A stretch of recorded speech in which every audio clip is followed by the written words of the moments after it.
ముఖ్యంగా జాతి భేదం వలన చాలా అనర్థాలు వస్తాయి. కులాలు, మతాలు, ప్రాంతాలు ఉన్నాయి, జాతులు కూడా ఉన్నాయి. కులం కోసం ఉద్యమాలు చూసాం, మతం కోసం ఉద్యమాలు చూసాం, ప్రాంతం కోసం పోరాటాలు చూసాం.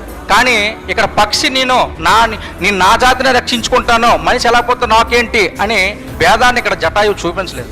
కానీ జటాయువు కానీ స్ఫూర్తిగా తీసుకుంటే కుల ఉద్యమాలు అనేవి జరగవు, మత ఉద్యమాలు అనేవి జరగవు, ప్రాంతానికి సంబంధించినటువంటి గొడవలు అనేవి జరగవు. ఎందుకంటే సమానత్వము, నాకు ఆపదలో ఉన్నవాడిని రక్షించడమే, కష్టాల్లో ఉన్నవాడిని కాపాడడమే నా కర్తవ్యము అని జటాయువు అక్కడ నిరూపించింది.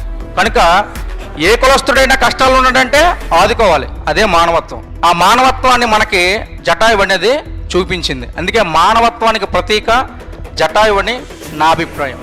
నిస్వార్థమైనటువంటి ప్రేమ రాముల వారికి చూపించింది.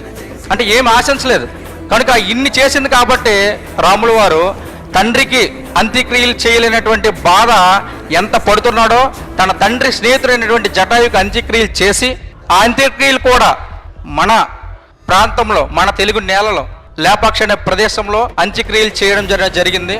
కాబట్టి అంత మహోన్నతమైన అదృష్టము జటాయువుకి కలిగింది. కాబట్టి జటాయువు స్ఫూర్తిగా తీసుకొని జీవిస్తే మన జీవితం అనేది అందంగా, అపురూపంగా ఉంటుందని నా యొక్క అభిప్రాయం.